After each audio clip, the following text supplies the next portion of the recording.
tiền hỏi bong từ cả lấy hong anh phật lôi anh từ cả lấy hong anh phật lôi anh mi chào kề bánh anh phật lôi anh từ cả lấy ngày gì bên đi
tiền hỏi bong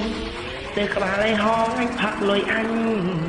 từ cả lấy hong anh phật lôi anh mi chào kề bánh anh phật lôi anh từ cả lấy ngày gì bên đi